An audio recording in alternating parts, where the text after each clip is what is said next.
High Love to me is just a thing of beauty. I mean, it's wonderful that you guys worked with DJ Khalid, worked with Cardi B, the OG.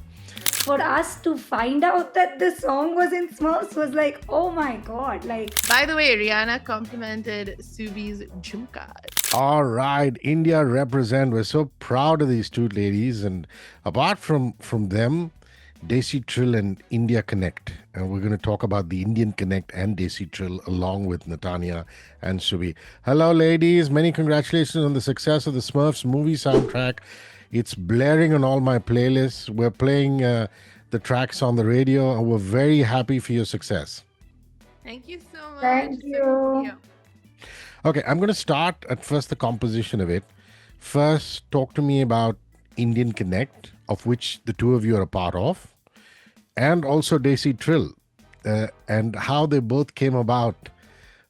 Fine set of musicians. It's always like my friend Loy Mendonza from Shankarasan Loy says, the best things happen when musicians just hang.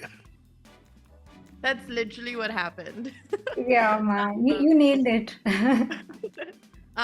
We all met actually in 2023, the four of us, at Subi's housewarming party when she moved to LA. And we didn't talk one word about music. There was Indian food involved. So, we were just so excited to be around home food. And the four of us just connected and we were like, let's do this again. Let's do this again. The next time we had pani puri, it was all about the food, honestly. And then I had just signed to Desi Trill as an artist, and we were talking, and I was like, finally music came up after the fourth time, and I was like, we all have such unique backgrounds, and we all bring something so different to the table.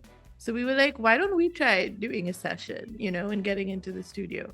So we did it, and it was pure magic. Both the founders of Desi Trill, Tyla and Shabs, happened to be in town for our first session.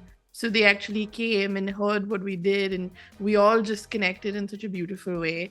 And that's kind of how the Indian Connect was born. The first song we played, Tyla and Shabs, was Gulzar, one of my first singles, and that Subi's featured on.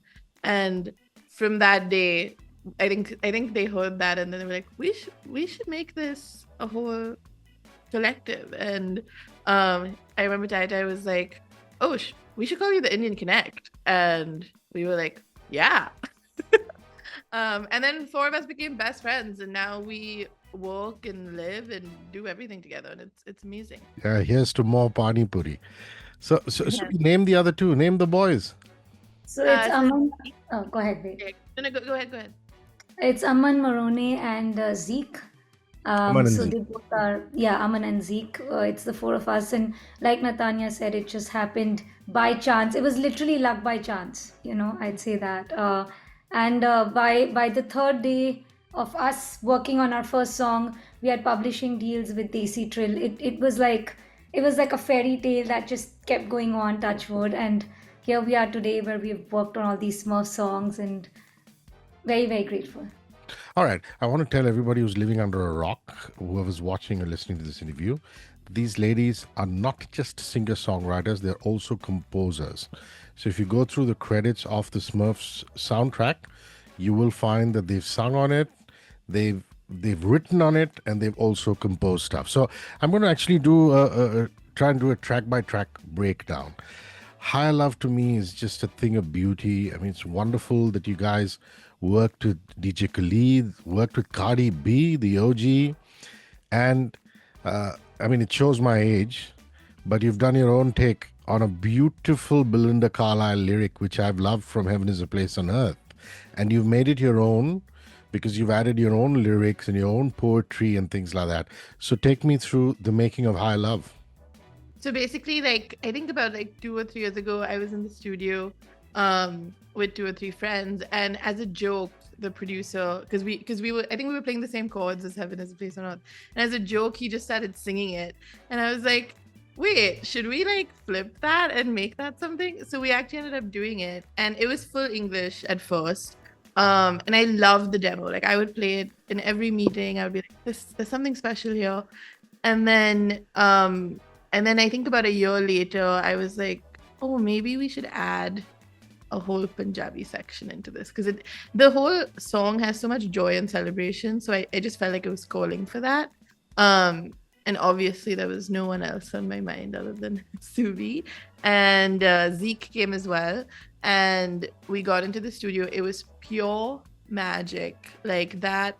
I think we did that in about an hour or something. The dhols came out, the shouts came out. Subi was writing these incredible Punjabi lyrics. It was all just done so fast, and I think the best stuff comes from those sessions, you know, because it's just you're just feeling that energy and magic in the room while you're making it. So that was really special.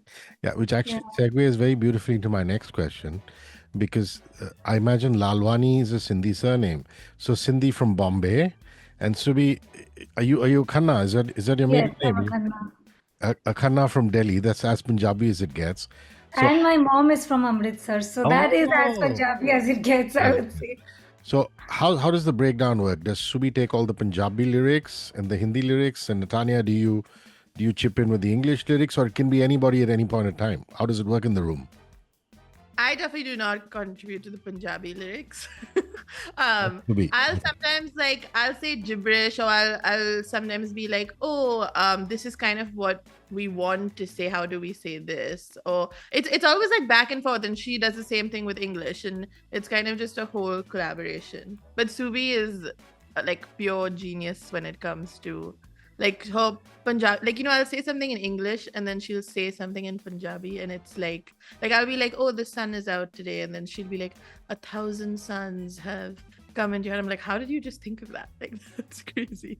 That's very sweet of Natania. But literally, I mean, I think what I love about when we all work together is that there's never this thing like ye mera, ye tera. You know, it's everything is a mix and match, and it's a pure collaboration because our goals are always that we want the song to shine. Now, whatever that takes. So lots of times I get inspiration from Natanya, and I would get inspiration from the other guys of the Indian Connect, and vice versa. I think we are literally a pure melting pot when it comes to creating our songs.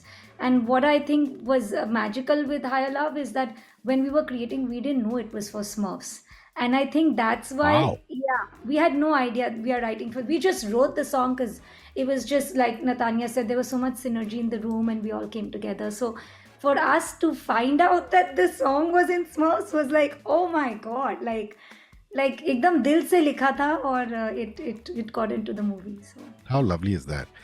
And I think Balle Balouza is a stroke of genius as far as wordsmith Giri is concerned. I mean, one knows Balle Balle. But right. pray, tell us where the brainwave for a Balouza came from. Hrishi, tell that story. So basically, I mean, you know about Lollapalooza, the music festival I in have camped there, not in the Chicago edition or the Rio edition, but the Bombay edition, the last two editions. I've literally camped there from the morning till the night. I just Oh have to wow, light up. okay. Yeah. So I moved to Chicago. I was in Chicago for 10 years, and that used to be the one place I used to always go whenever they would have every year. So when we were writing Balle Balouza, the idea was all about like dancing and singing and very vibrant and high energy. And I was like, अभी क्या कर सकते हैं बल्ले के साथ क्या कर सकते हैं? Then just thought came to my mind, Balle Balouza, and every time I have such a thought, I'm always like, guys, देखो मैं ये बता रही हूँ, पर तुम लोग बताना ये सही है कि नहीं, because I thought they'll be like, oh God, she's gone crazy. So I just mentioned, how about Balle Balouza? And then Natanya was like, this is great. Like, so, like lots of times this happens when I might say something and I'm not sure, but then based on everyone's reaction, everyone loved it. And then Balle Balouza just sounded so cool together. I was like, dude, let's go with this then. Dude, you guys have just given me a new takya kalam. As radio DJs, you're constantly looking for one-liners to say just before you hit play on the song, right? Yeah. We're actually official radio partners to Lollapalooza year after year. Oh, wow. So, and when the artists come into town, I do interviews and this and that. So I know that when I play Balle Balouza, I'm going to say, this is the song that's inspired by Lollapalooza. And you're listening to the official radio station. Totally. Hit the song. Because it's true. It's a true story. So Oh, yes, that's you an could say exceptional that. story. How lovely is that?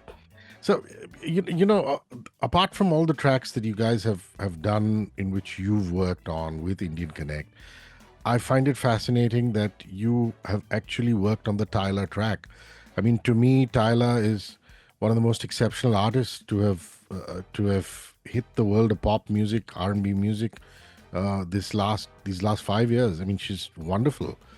So Natania, working with her, writing for her, composing for her, and for all of you who are interested in the soundtrack, Everything Goes with Blue is the one that Tyler sung, and these fine ladies have worked on it. Talk about that, please. I think this one also is one of my favorite memories because we just had so much fun in the studio. I think we got it and the dolls just started playing. And I remember, I think me and Subi just started singing that, like the boom but they blue. Yeah, yeah, yeah. Like, and then we're like, wait, that's cool. So it was, again, like, it's just honestly, like, I think making a lot of these tracks, especially this one, was just, it was us, just the four of us being best friends, just having so much fun making it. And I think that kind of translates in the music so much, which is really nice. And that one actually, I remember there was the Rock Nation A&Rs were in the studio. We had them come in to help us do claps with us and the gangs. Yeah. Zeke's wife was in the studio. She came in, so it was just all of us I think I have videos of all of us just like clapping for like literally like 15 minutes to try and get all the stomps and the claps and the shouts. And it was just honestly just so much fun. Wonderful. Milenge is a nice way. The album actually starts off with Milenge. And again, both of you have worked on that particular song with David. David also is on a couple of the other songs. So talk about that. Talk about Milenge and working with David Arkwright. So David's one of my best friends. We work on, I would say, like 99% of my artist project together, as well as writing for other artists. So we brought him into that. Milenge is like a really, really special song to me. I remember I had this thought at about like 3 a.m. the night before we were going into the studio about how, you have to trust fate sometimes. And fate is always your friend. It's never your enemy. So whatever it's doing for you, it's doing the right thing, So I remember I came into the studio and I was telling Subi this thought and I remember Dave was like, we should make it, because it's all about destiny. We should make it kind of like the melody that like kids would just be able to sing. It's almost like you're in this nursery rhyme sort of thing. And Subi just started singing like Milenge, Milenge, and then we were like, that's it. And if you hear the song, it sounds like there's so many kids on the chorus. It's literally me and Subi, like pretend like that's Dave's genius of getting us to sing in so many different styles. So it comes out that way. And I think, Natanya, if I'm not wrong, that was the last song we did, which is part of the soundtrack. Yeah. But it's also one of my favorites. Okay, I think I have time only for one last question, and I'm going to talk about Liar for a Living, because I just love so many lines from Liar for a Living. You deserve a daytime Emmy for that Bollywood display. How cool is that? Never lie to a song. And there's a Nimbu Pani line, man. Where is it? I'd actually taken a printout of it at one point. Oh, Nimbu Pani Haze. Yeah, Nimbu Pani Haze. That's right. I mean, who's to say sugar and Nimbu Pani Haze as opposed to, beverages which are stronger? But you also say 10 espresso martinis deep. So I wonder, because with animation, some of this stuff has to be situational. I mean, there were songs like High Love you didn't know would make it on the soundtrack. I wonder if that was situational, Liar for a Living. I also did not know Liar for a Living was going to make it on the soundtrack. Wow. Yeah, that was honestly just a personal story that I was writing about. Me and Subi have written plenty of songs about this story together. And this, it's funny because I'm a kind of person, like I don't really have like a lot of like anger inside me at all. But this was that one moment of like, oh, I'm kind of frustrated and annoyed at this person, and I'm putting it in the song, So that it was actually a very, very different song for me to even make. And honestly, I was terrified to put this song out into the world, but it's one of my favorites, and we had again just so much fun making it together and like adding it. I think I love that it has so much. I think the lyrics are so personal, which everything you're saying, like I think that's what kind of makes the lyrics very interesting. You had a ladki riding first class in a paper plane. Touche. So cool. Guys, everybody who's listening, it's the Smurfs movie soundtrack, music inspired by Smurfs cast. With all due respect, it also has Rihanna and James Corden on it. I'm so obsessed And Tyla. with the Indian girls here that I've only been talking about the stuff they've done. So it's got James Corden, it's got Tyla, which they've worked upon. It's got the great Rihanna. I saw a lovely picture of you hanging with Riri, Natania. Oh Was that yeah. at the launch, at the premiere? We all met up. By the way, Rihanna complimented Subi's jhumka. Ah, Yeah, that was Bareilly के and बाजार में Natania's nails. झुमका गिरा Sachi, रहे Jhumka gira rahe Bareilly and Bareilly के Natania's nails. बाजार में. It was amazing meeting her. I mean, we were like, this is life coming a full circle. Yeah. So, guys, please go give the album a lot of love. Watch the film, of course. It's Natania, it's Subi, it's Indian Connect, and Desi Trill. Thank you, ladies. Much love, Thank and see you soon in India. Yes. Yes, for Bye. sure. Thank you. One world, your station.